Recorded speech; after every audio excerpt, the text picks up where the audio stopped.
अस्सलाम वालेकुम, मैं हूं जुल्करनैन ताहिर। DGISPR अहमद शरीफ चौधरी और सीनियर जर्नलिस्ट सुहेल वड़ाइच बिल्कुल आमने सामने।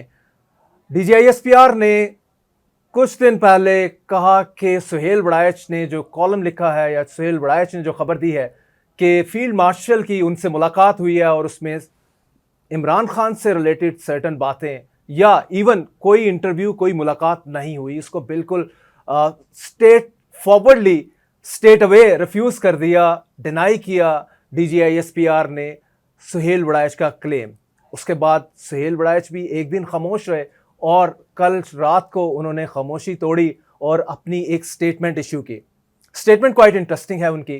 वो कहते हैं कि जी लगता है DGISPR को गलत फहमी हुई है और इसी गलत फहमी की बिना पे उन्होंने कहा है कि मेरी मुलाकात field marshal general Asim Munir से नहीं हुई। वो कहते हैं ही sticking to his point. Suhail Waraich वो कह रहे हैं कि मेरी मुलाकात बिल्कुल हुई है और वेल एक चीज़ से वो जो है उन्होंने उसको उससे पीछे हट के हैं कि इमरान खान के हवाले से कोई बात नहीं हुई और वो कहते हैं कि माफ़ी की भी कोई बात नहीं हुई। लेकिन बड़ा इंटरेस्टिंग पॉइंट ये है कि सुहेल वड़ाइच कहते हैं कि इसमें कि पॉलिटिकल रिकॉन्सिलिएशन की जब बात हुई तो उन्होंने फील्ड मार्शल ने आयत पढ़ी, कुरानी आयत, और उसका यही था कि अगर सच्चे दिल से कोई माफ़ी मांगे तो आगे चला जा सकता है। तो इसका कॉन्टेक्स्ट तो सारा इमरान का ही बनता है सुहेल वड़ाइच साहब, क्योंकि जो पॉलिटिकल रिकॉन्सिलिएशन है वो नवाज शरीफ के साथ तो नहीं करनी एस्टेब्लिशमेंट ने, ना ही बिलावल भुट्टो जरदारी साहब से करनी है, ना ही मरीम नवाज साहब से करनी है। किससे करनी है? एक ही प्लेयर है, वो दैट इज़ इमरान खान। और जो आप बात कर रहे हैं इसकी कि माफ़ी की, अगर तो माफ़ी तो फिर वही जाती है, उसकी इंटरप्रिटेशन यही होनी थी। आप कह रहे हैं कि मैंने कैटेगोरिकल कुछ ऐसा मेंशन नहीं किया और लोगों ने अपने अंदाज से इसको इंटरप्रेट किया, अखज़ की चीज़ें ऑब्वियस जो है उसकी इंटरप्रिटेशन है सुहेल वड़ाइच साहब। तो इसको आप किस तरह से करेंगे? अब पॉइंट ये है कि आप कह रहे हैं कि जो DGISPR कह रहे हैं कि मेरी मुलाकात नहीं हुई, आप कह रहे हैं कि मेरी मुलाकात हुई है, तो दोनों में से कोई एक सच्चा है। तो आई गेस के DGISPR अब इस पे क्लैरिफाई कर दें और बिल्कुल इसको वंस फॉर ऑल इस मैटर को सेटल करें। और साथ में चलते चलते मैं आपको ये भी बता दूं कि national cyber crime investigation agency में भी सुहेल वड़ाइच के हवाले से एप्लीकेशन मूव हुई है कि पीका एक्ट के तहत इनके खिलाफ मुकदमा किया जाए, क्योंकि इन्होंने फेक न्यूज़ को स्प्रेड किया है। प्रोग्राम में आगे हम बात करेंगे बाईपोल्स की। तकरीबन 9 कौमी और सूबाई असम्बली की सीटों के ऊपर पंजाब में जो है बाय इलेक्शन होने जा रहा है सितंबर में और अक्टूबर में। इसमें जो सबसे बड़ा इस टाइम प्रॉब्लम है, 2 पार्टीज़ को आ रहा है। नंबर 1 PTI है और number 2 peoples party. Both parties with to mind कि ये इलेक्शन लड़ें या ना लड़ें या सीधा सीधा वॉक ओवर दे दें PMLN को। मैं बताता चलूँ कि ये सीटें खाली हुई थी May 9 के केसेस को लेके। जो इनके MNAs और MPs थे PTI के, वो कन्विक्ट हुए, तकरीबन 14 के करीब थे, इंक्लूडिंग 2 सेनेटर्स। तो उसके बाद से 12 सीटों के ऊपर इलेक्शन होगा, लेकिन अभी जो शेड्यूल दिया है इलेक्शन कमीशन ने वो 9 सीटों का दिया है।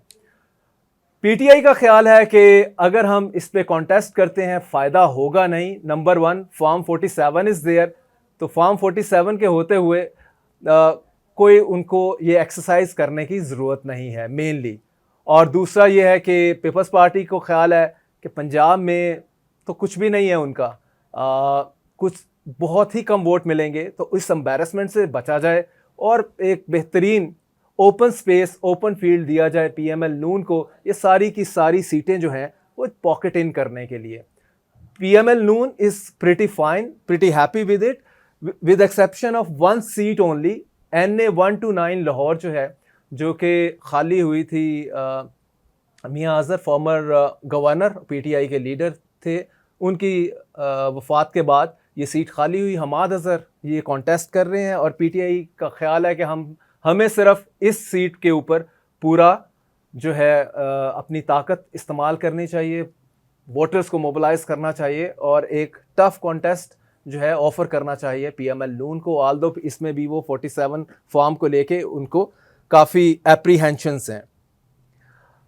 प्रोग्राम के अगले हिस्से पे हम बात करेंगे जो ऑनलाइन बैटिंग चल रही है पाकिस्तान में। ऑनलाइन बैटिंग मीन ऑनलाइन जुआ जो है, it is on the rise. और इसमें ज़्यादा बातें तब से होना शुरू हुई हैं जब एक non blogger and blogger Sadur Rahman alias Ducky Bhai, इसको अरेस्ट किया है और national cyber crime investigation agency ने इस पे इल्ज़ाम है कि ये कमोबेश 27 ऑनलाइन जो जुए की जो है वेबसाइट्स, ये उनको प्रमोट कर रहे थे, इनको एंडोर्स कर रहे थे।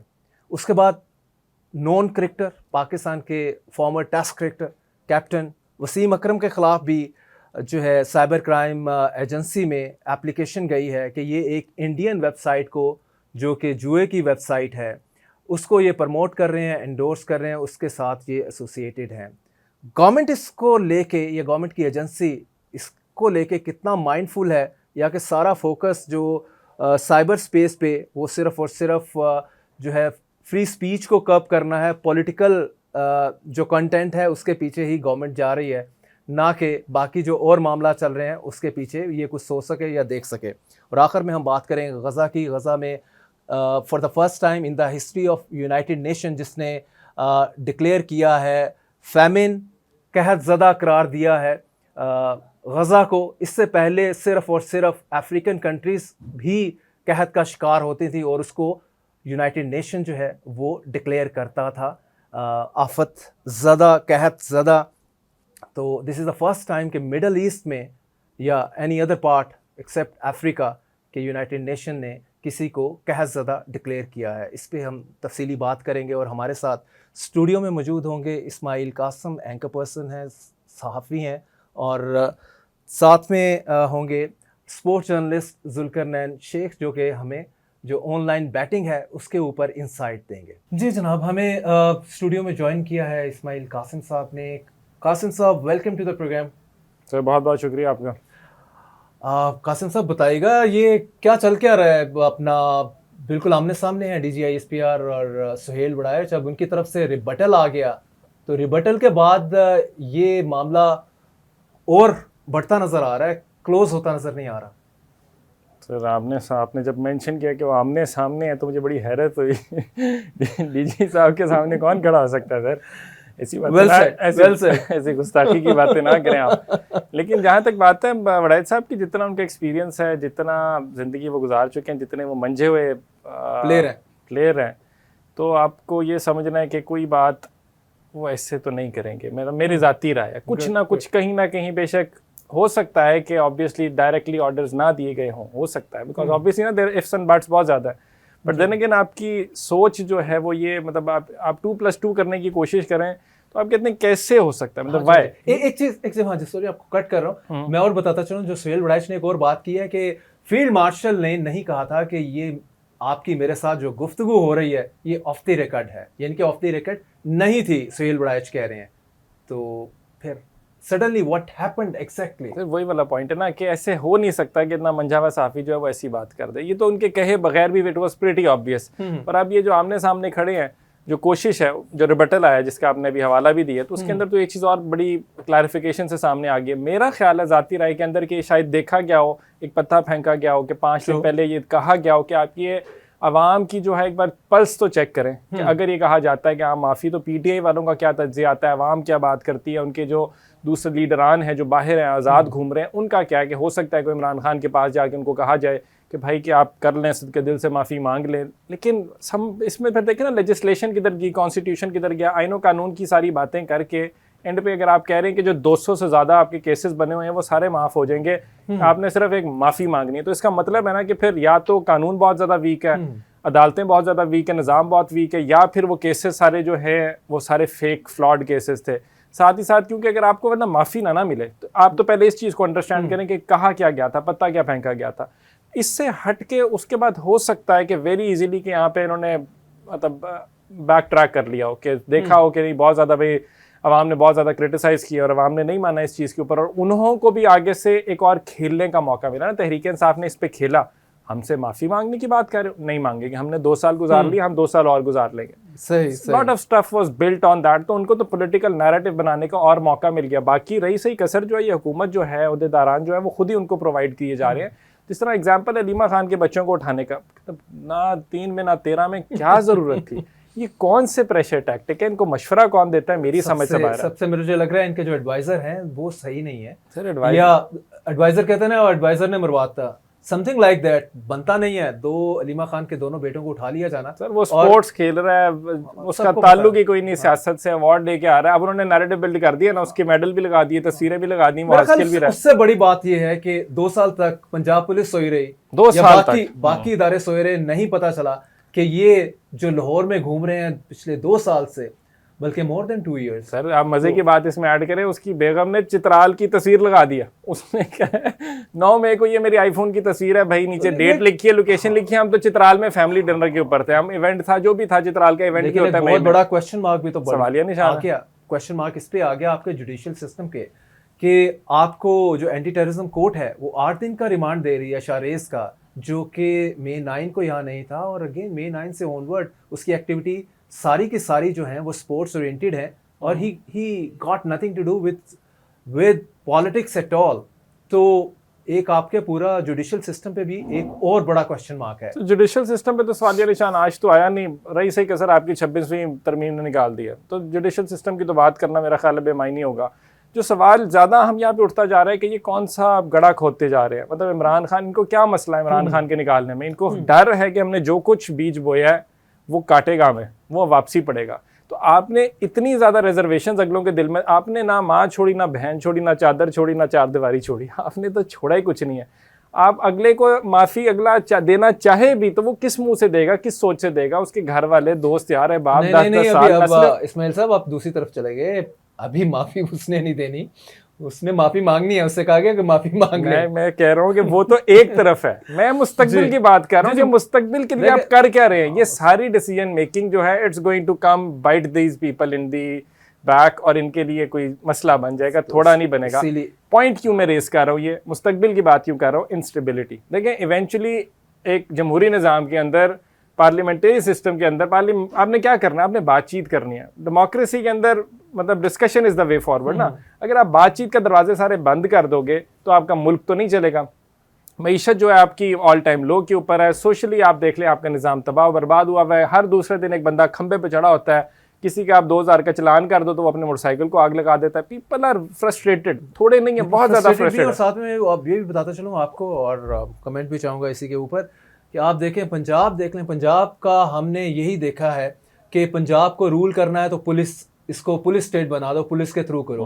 अब पुलिस के साथ आपने पैरेलल 5 और एजेंसी खड़ी कर दी है। आप सीसीडी का नाम लेना, सीसीडी का नाम ले रहे हैं आप, आपके इनकाउंटर चल रहे हैं डेली बेसिस पे, इन अबाउट अ डजन और ओवर अ डजन, और एट द सेम टाइम आप पैरा आ गया, जो कि जाके छोटा छोटा ताजर, जो अभी आपने रिक्शे वाले की बात की कि वो खंबे पे चढ़े हैं, खुदकुशी करने की कोशिश कर रहे हैं, कि बेचारो 1000 रुपया कमाते नहीं है, पैरा वाले पहुंच जाते हैं कि जनाब साड़ी दिहाड़ी ऐथे रखो।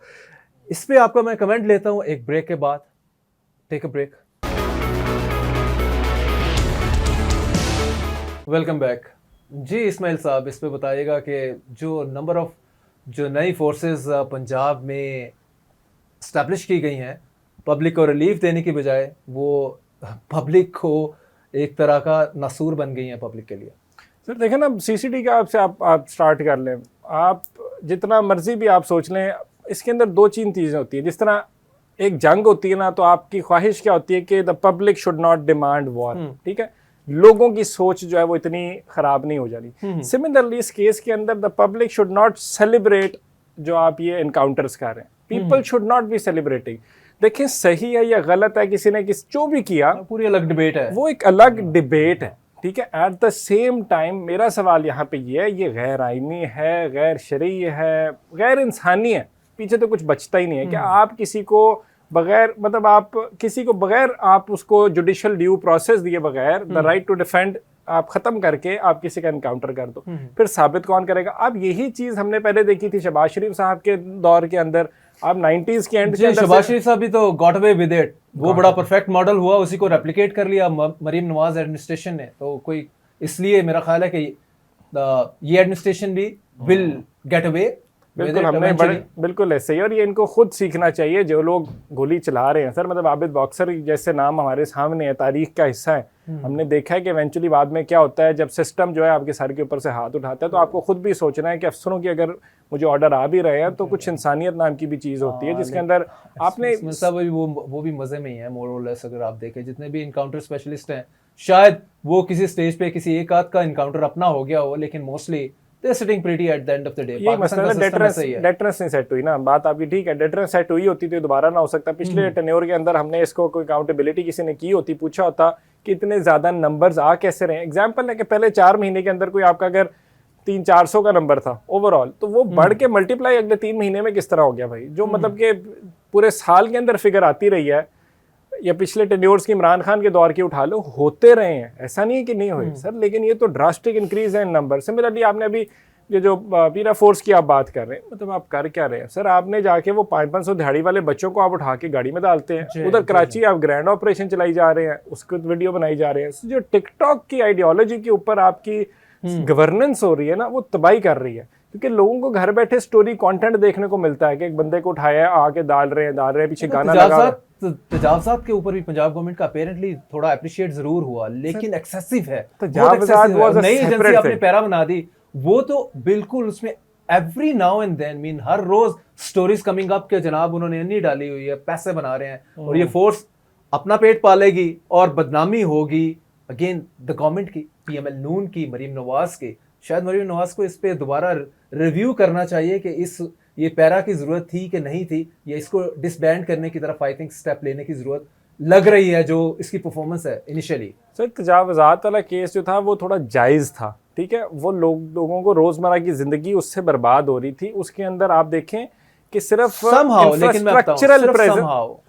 इंफ्रास्ट्रक्चरल मैसिव ऑपरेशन है तो तबाही, मतलब लोग भूखे मरना शुरू हो गए हैं। आप छोटा ताजर है या छोटा अदरवाइज इंडिविजुअल लेवल के ऊपर टारगेटिंग तो नहीं थी ना। मतलब मेरा इसके अंदर पॉइंट ये सोशल एस्पेक्ट से मैं बात कर रहा हूँ, उसको क्यों आप थोड़ा सा चांस देते हो? क्योंकि ये वही ताजिर हैं जो कि इनका वोट बैंक था पंजाब का, खास करके इमरान खान साहब ने भी ये बात की थी कि हमने गैर कानूनी तजावजात के खिलाफ ऑपरेशन करना है, लेकिन बिजनेस कम्युनिटी का जब प्रेशर पड़ा था ताजिर कम्युनिटी का, वो एग्जीक्यूट नहीं करवा पाए थे। कुछ रीजन वो ये भी देते हैं कि कोविड आ गया था, बट देन अगेन पॉपुलिस्ट चूंकि उनकी गवर्नमेंट रही थी तो उसके अंदर वो कोई भी ऐसा काम नहीं कर सके थे जिसके अंदर से उनको बैकलैश आता था।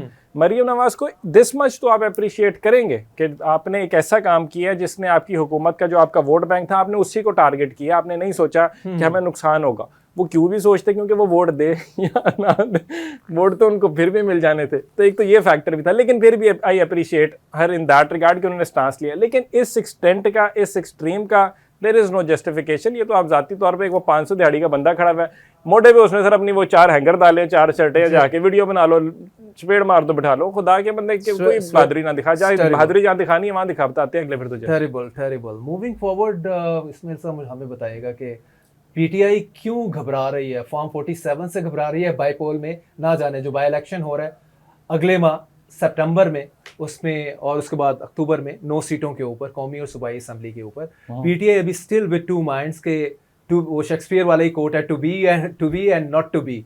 इलेक्शन में हिस्सा लें या ना लें। फॉर्म 47 से बहुत डरे हुए हैं। क्यों डर है सर? डर तो 8 फरवरी की वजह से एक तो डर है, लेकिन एक डर नहीं है सिर्फ कि सिर्फ फॉर्म 47 का डर नहीं है। उनको पास्ट प्रेसिडेंट्स भी अपने ठीक नहीं ना मिलते कि जिस तरह जब असेंबलियां तोड़ी गई थी, अब कहने को तो बड़ा एक आईनी तौर पर बड़ा बोल्ड डिसीजन था, लेकिन वो कितना बुरे तरीके से हुआ। 90 दिन में आपने इंतखाबात करवाने थे, 1.5 साल आपका केयरटेकर सेटअप बैठा रहा था। तो जहां पे आप आईनो कानून की रूह से देखते हो तो आपको लगता है कि वो डिसीजंस बड़े अच्छे थे, ऑन पॉइंट थे, बोल्ड थे, लेकिन वो बैकफायर कर गए। और अब बैठी पीटीआई ये सोचती है कि यार हमने तो अगर आईनो कानून को फॉलो करना है तो वो तो एग्जिस्ट ही नहीं करता। अब सिमिलरली हुकूमत 8 फरवरी की बात कर ले तो yes you are absolutely right कि फॉर्म 45 और 47 वाली डिबेट एक उनके अंदर है, but at the same time अगर वो बाईपोल में जाते हैं तो वो लेजिटिमेसी फराहम करते हैं पिछले इलेक्शंस को। तो मसला ये भी है ना कि अभी तक क्या वो डिबेट उनकी, क्या वो स्टांस जो है, क्या वो प्रोटेस्ट जो है उसको छोड़ देना है उन्होंने, क्या उन्होंने कोई डिफरेंट रास्ता लेना है? मेरा ख्याल है सिस्टम के अंदर रहते हुए आपको डिफरेंट रास्ता शायद ले लें तो भी ठीक होगा। बायकॉट करना चाहिए, बायकॉट की तरफ भी बॉयकॉट, जाती राय मेरी ये कि ना करें बॉयकॉट। आप बॉयकॉट करते जाएंगे, आप स्पेस देते जाएंगे। देखिए ना, पीपल्स पार्टी ने इनिशियली कहा था कि पीएमएलएन को दे देंगे हम ये सीटें, फिर क्यों वापस आए? क्योंकि उनको जो इधर के जो थे लीडर्स थे पंजाब के, उन्होंने कहा कि आप एटलीस्ट कोई बार्गेनिंग चिप ही रख लें, लेकिन बिल्कुल खुला खाता ना छोड़े इनके लिए। तो उन्होंने भी डिसीजन लिया कि हाँ हम कोई ना कोई नाम देते हैं। सिमिलरली सलमान अकरम राजा ने भी इसी तरफ एड्रेस किया कि PTI will contest the elections, और मेरा ख्याल है if they do that, if तो ये अच्छा डिसीजन है, स्पेस खुली ना छोड़ते जाए। अभी डिसीजन नहीं हुआ, अभी फाइनल नहीं है, क्योंकि खान साहब का जो लास्ट ट्वीट है उसमें यही है कि हमने इस पे इलेक्शन नहीं लड़ना एक्सेप्ट लाहौर की NA 129 हमारे अरसा वाली, बिल्कुल ठीक है, वो सीट मेहनत करेंगे उस पे, वो तो जायज बनती भी है, लेकिन उसके अलावा प्रेशर बिल्ड किया जा रहा है, पार्टी की जानिब से मुशावरत ये चल रही है। आई कैन टेल यू कि कर ले, व्हाट इफ हम कर लें, तो कन्विंस करने की वोटर भी तो ऑलरेडी डिस्पोडेंट है, मायूस है, उसे पता है कि मैं वोट जो कास्ट करूंगा वो काउंट इन नहीं होगा। व्हाट इफ हो जाए। मेरा सवाल ये कि आप ये जो आपकी 10-12 सीटें हैं इसमें आप करते हैं और आप इसमें वॉश अवे कर देते हैं, तो एक बार आपका नैरेटिव कितना बिल्डअप होता है। अब इसमें मसला ये सारी बातों में फॉर्म 45 का इलेक्शन है या फॉर्म 47 का, वो मुझे नहीं पता। मैं आपको एक और इंटरेस्टिंग हल्का जो है NA 66 वजीराबाद, वहाँ देखें इंफॉर्मेशन मिनिस्टर जो है आपके तारड़ साहब, अताउल्लाह तारड़ साहब, उनके भाई बिलाल तारड़ साहब को टिकट दी है नवाज शरीफ साहब ने, तो उन्होंने उनको इग्नोर किया है जो डॉक्टर निसार चीमा, जिन्होंने लास्ट इलेक्शन लड़ा था। अहमद चट्ठा हैं, हामिद नासिर चट्ठा के बेटे, पीटीआई में हैं, तो अब डिस्क्वालीफाई हुए तो ये सीट खाली हुई, तो उनके अगेंस्ट लड़ा और 1 लाख से ज़ायद वोट लिया। अहमद चट्ठा को 1,60,000 से ज़ायद वोट मिले। तो नवाज शरीफ साहब ने बड़े सुकून तसल्ली के साथ निसार चीमा को उठा के बाहर फेंका और बिलाल तारड़ को ओब्लाइज किया, just being the brother of the sitting information minister, जो कि कहा जाता है ज़्यादा तगड़े हैं, मतलब उनके ताकतवर हलकों से अच्छे ताल्लुकात हैं, और नवाज शरीफ साहब को ही इन ए वे मैसेज कन्वे हुआ कि टिकट इनको ही मिलनी है। तो कमाल नहीं है ये, मतलब इस हवाले से कि मतलब जो आपका अभी पिछला कैंडिडेट है, रनर अप है, उसको आप टिकट इग्नोर कर देते हैं। तो ये पार्टी में नून लीग के मामला जो है बेसिकली चला कौन रहा है? नवाज शरीफ साहब अगर हम कहें कि रिटायर हो गए या क्या है सिलसिला? सर वही चला रहे हैं जो हुकूमत पे लाए हैं, और तो क्या ही इसके अंदर डिसीजन मेकिंग तो अपनी है ना। देखें अब ये इतनी बड़ी एग्जांपल है जो जाहिर करती है कि इलेक्शन जो है वो फॉर्म 45 का होना है या 47 का होना है। इसके अंदर समझने की बात ये कि पीएमएलएन की जहाँ तक बात है, तो ये लॉन्ग टर्म जो है ये इनको बड़ा ज़्यादा नुकसान हो रहा है। वोट को इज्जत दो का नैरेटिव था, अच्छा था, ये वही सारे लोग थे जो कि एस्टैब्लिशमेंट के सामने खड़े होते थे, टक्कर देने की बात करते थे। खान साहब तो अभी कल को आए थे, इन्होंने पहले मारे तो इन्होंने खाई थी, जेलें इन्होंने काटी थी, इनका अच्छा बैकग्राउंड था, सिर्फ पीटीआई वालों को याद नहीं था, लेकिन इनकी हिस्ट्री ठीक थी। लेकिन बदकिस्मती से इन्होंने जो कुछ अब कर दिया है, उसके बाद ये अवाम अगली 1 नस्ल 2 नस्ल भूल ही नहीं सकती कि आपने किस तरह से आप इनेबलर बने हो। आप बेनिफिशियरी तो थे। PML Noon at some point of time कोई यू टर्न मार जाए, वो पीएमएलएन यू टर्न मारेगी नहीं, वो जब इनका टाइम पूरा हो जाएगा तो फिर होगा। That's pretty obvious. उसके 3.5 साल उस वक्त शायद कोई ना माने, ऑब्वियस सी बात है ना, क्योंकि देखिए 3.5 साल का टाइम तो पूरा हो गया। मसला ये वही है कि जब इनकी इंडिविजुअल लेवल के ऊपर जब ये बेनिफिशियरी होते हैं सिस्टम के, तो ये बैठ के खाते हैं, कुर्सी खेलते हैं। जब ये सिस्टम से बाहर निकाल दिए जाते हैं, डॉन लीग्स हो, पनामा हो या अमेरिकी साजिश और मुदाखलत, तो उस टाइम इनको याद होता है कि हमने इस्टेब्लिशमेंट से आगे बात करनी कि भाई आपकी जो है ये गैर आईनी आपकी जो काम है सियासत में जो मुदाखलत है ये ठीक नहीं है। फिर ये नैरेटिव बिल्ड करते हैं, फिर अगेन जब वो पास बुलाते हैं अस्सलाम वालेकुम, अब दोबारा कब करते हैं? इस्माइल कासिम साहब मुझे बताइएगा कि यूनाइटेड नेशन ने for the first time in its history Gaza को कहतज़दा करार दिया है। मीन इससे पहले सिर्फ अफ्रीकन कंट्रीज में ही कहत आता था, फर्स्ट टाइम है कि किसी मिडल ईस्ट कंट्री में, खित्ते में कहत है। 5 लाख लोग डायरेक्टली इससे इम्पैक्ट हो रहे हैं। 23 लाख लोग जो हैं वो गजा में इस टाइम स्टक हैं, फंसे हुए हैं।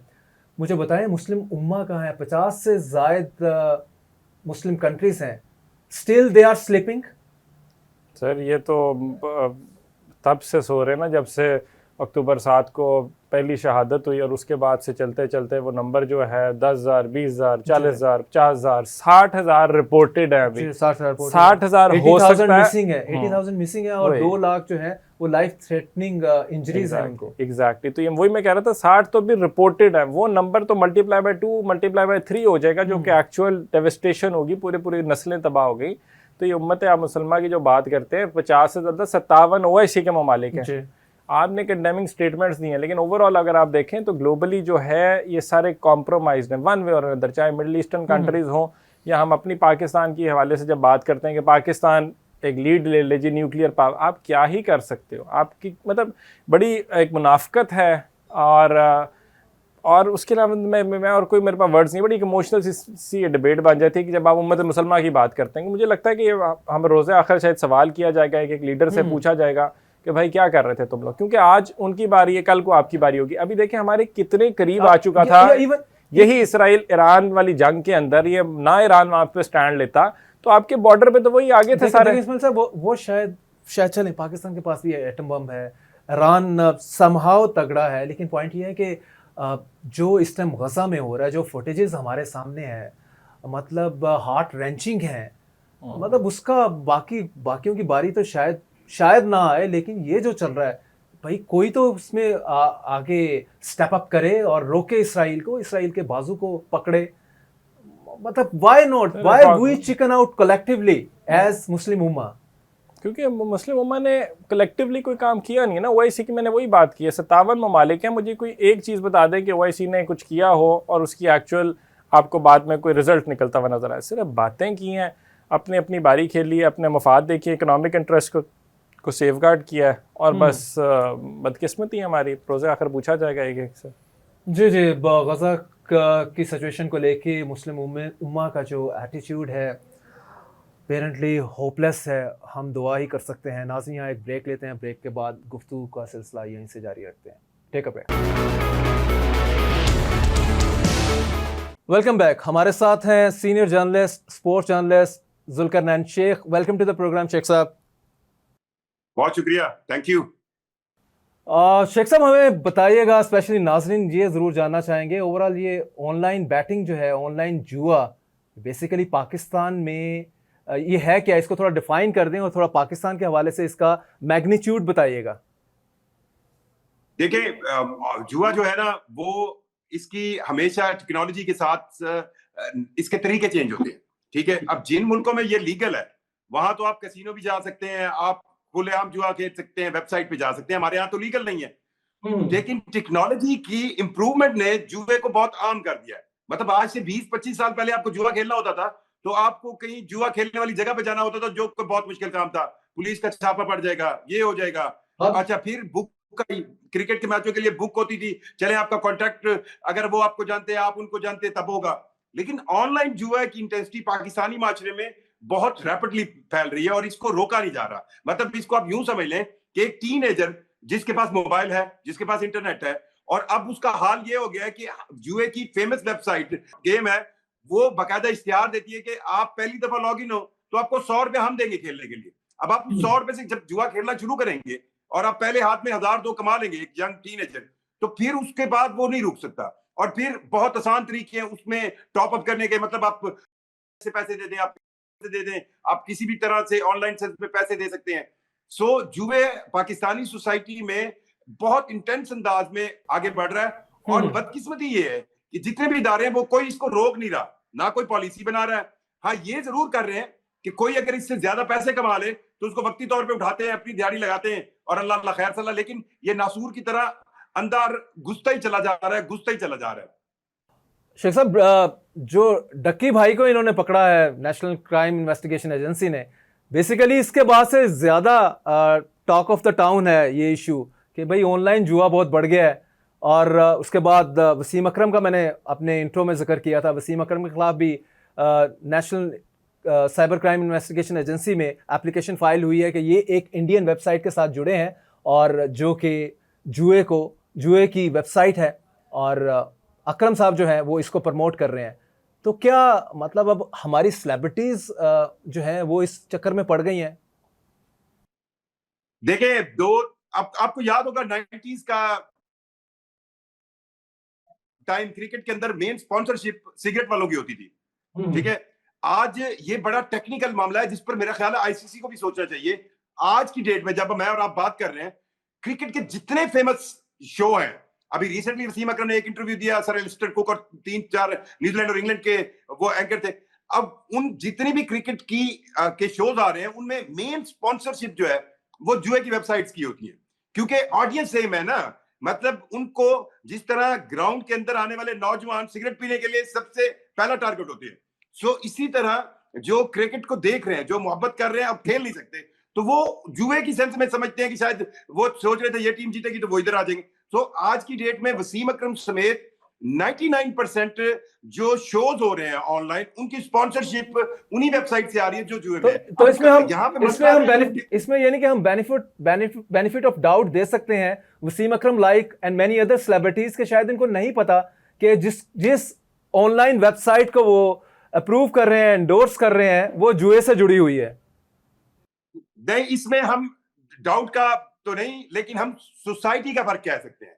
वसीम अकरम ऑस्ट्रेलिया में रहते हैं, वसीम वहां पे जुआ जो है खेलना लीगल है, ये वेबसाइट लीगल है, ठीक है। इंडिया की लीगैलिटी मिल जाती है। इसको आप यूं समझ सकते हैं कि वो उस माहौल के अंदर होने वाली मार्केटिंग में तो उनको महसूस ही नहीं होता कि ये जुए वाली वेबसाइट है, या है जरूर पता है उनको, पर वहां पे ये ऐसा इश्यू नहीं है। अब क्योंकि उनके टारगेट ऑडियंस वसीम अकरम को देखने वाले दुनिया में सबसे ज्यादा लोग पाकिस्तान और इंडिया में होंगे, ठीक है। और पाकिस्तान ऐसा है जहां पे इसको रोकने के हवाले से पूरी कानून साजी तो है, तरीक मतलब इसको बुरा भी समझा जाता है, हमारे यहाँ बैन भी है, पर आप उस वेब की सेंस में ये समझे कि वो चीज जनरेट ऐसे माशरे से हो रही है जिस माशरे में जुआ लीगल है। अब यहां पर आती है कहानी उस साइबर बॉल की जो हमने लगाई या नहीं लगाई।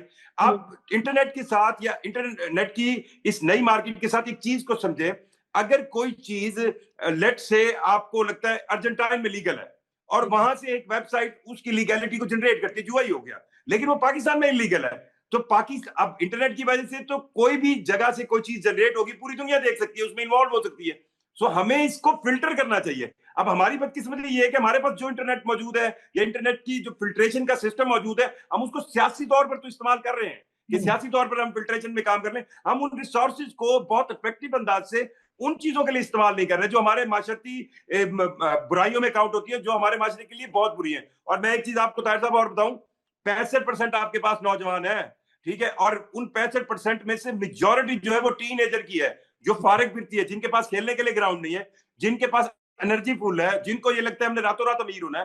तो ये अभी आप थोड़े दिन गुजरेंगे ना, आज आप डिस्कस कर रहे हैं, ये हर घर का मसला बन गया है। मतलब अब हमारी नई नस्ल को ये भी नहीं पता चल रहा ये जुआ है। तो बेसिकली तो हमारे इदारों को ये चाहिए कि इसकी फिल्ट्रेशन पर तवज्जो दें, पर इदारे क्या करते हैं? आप जैसे अब आप कह रहे हैं कि यार साइबर क्राइम वो करते ये है। अब डिक्की भाई को ले लें, उन्होंने 12 करोड़ का घर ले लिया, तो इनको नजर आ गया कि वो तो जुए की वेबसाइट को प्रमोट कर रहा है। अब वो किस तरह छूटेगा, ये मैं क्राइम की कोई 15 साल बीट किए, मुझे पता है ये क्यों पिन पॉइंट हो गया। सो हमारे यहाँ इन साइबर क्राइम के अंदर या इसके अंदर ऐसे लोग बैठे हैं जिनकी एक्सपर्टीज नहीं है, ना ही उनके पास ऐसी कोई सोच है कि जिसमें वो जी शेख साहब, मेरा ख्याल ज्यादा कैसे माशरे को बचाना है। वो सिर्फ ये देखते हैं कि आप ये बड़ा पहाड़ उठाने लगे, सेम उसी स्टाइल में जैसे कि मंशियात अगर हमारे माशरे में आई तो मंशियात फरोश को ये होता था कि यार मैं इलाके के एसएचओ को पैसे दे दूं, या किसी एसएचओ को पता चलता था मेरे इलाके में फलां बंदा इतने पैसे कमा रहा है, मैं पैसा नहीं ले रहा, वो ये नहीं करता होता था कि यार मैं इसको रोकने के लिए क्या करूं, मैं इसके पीछे जो बड़े लोग हैं उनको पकड़ूं। तो ये अब नासूर बनता जा रहा है, और हमारी जो साइबर कंट्रोल की जितने भी रिसोर्सेज हैं उसका 0.1% भी हम उन चीजों पर नहीं खर्च कर रहे हैं जिनका हमें करना चाहिए कि ये चीजें हमारे माशरे में रोकें। अब आप ये सोचे ना, आप गल्फ में चले जाएं, आप गल्फ के अंदर जो ममनुआ वेबसाइट्स हैं वो नहीं खुलती, आप जो मर्जी आप दो लगाएं, कोई भी आप कहें मैं वीपीएन यूज कर रहा हूं, दूसरे वीपीएन पे आपको मैसेज आ जाएगा कि आप ये टच कर रहे हैं। हमारे यहाँ वो वेबसाइटें भी खोलनी हो, कुछ भी खोलना हो, आप वीपीएन से यूज कर लें। और ये जो जुए वाली वेबसाइट है, मैं आपको भेजा भी है मैंने, गेम की तशहीर हो रही है खुलेआम, लाहौर के अंदर हो रही है, ये तस्वीर मैंने ज्वार से बनाई है। अब ये तस्वीर देख के मेरे बच्चे के पास मोबाइल है, उसकी उम्र 15 साल है, और वो मोबाइल पे और वहां पे जैसे वो डाउनलोड करे वो उसको खुशखबरी दे, ये 100 रुपए तेरे पास आ गया। अब वो उसके तो पास कुछ नहीं जा रहा, और वो पहला 100 इन्वेस्ट करे और उसके बाद वो चलता चला जाए, पहली दफा उसको 1000 तो बच भी जाए, उसको तो ये लगेगा मैं बिजनेस कर रहा हूं। मैंने ऐसे केसेस देखे हैं जहां पे टीनेजर ये घर वालों को कह रहे होते हैं कि मैं तो ये बिजनेस कर रहा हूं, देखे मैंने कल 2000 कमाए थे, मैंने आज 3000 कमाए। इसको कंट्रोल करना, एक टेक्निकल अंदाज में कंट्रोल करना बहुत जरूरी है, और मुझे यूं लगता है कि इस पर तवज्जो देने चाहिए। बस हमारा एक मसला है कि जब मसला बिल्कुल इंतहा पे पहुंचेगा फिर शायद हम कोई हिलजुल मचाएंगे, लेकिन अभी डक्की भाई या ये केसेस आप यूं समझ लें ये दिहाड़ी प्रोग्राम है, इसके अलावा कुछ नहीं है। और दिहाड़ी प्रोग्राम के अलावा शायद टिप ऑफ द आइसबर्ग भी हो। और आपकी बातों से तो पूरी तरह से यही लग रहा है कि गवर्नमेंट की विल नहीं है इस चीज़ को एड्रेस करने की, और ना ही गवर्नमेंट की जो एजेंसीज हैं उनके पास इतनी कैपेसिटी है कि ऑनलाइन जुआ जो है पाकिस्तान में खेला जा रहा है, जो लोग इसमें इन्वॉल्व हैं, इट गोज़ आफ्टर देम, ऐसा लग नहीं रहा। शेख साहब, कासिम साहब, thank you for joining us today. और नाज़रीन, नेक्स्ट वीक मिलते हैं आपसे। स्टे ब्लेस्ड, अल्लाह हाफ़िज़।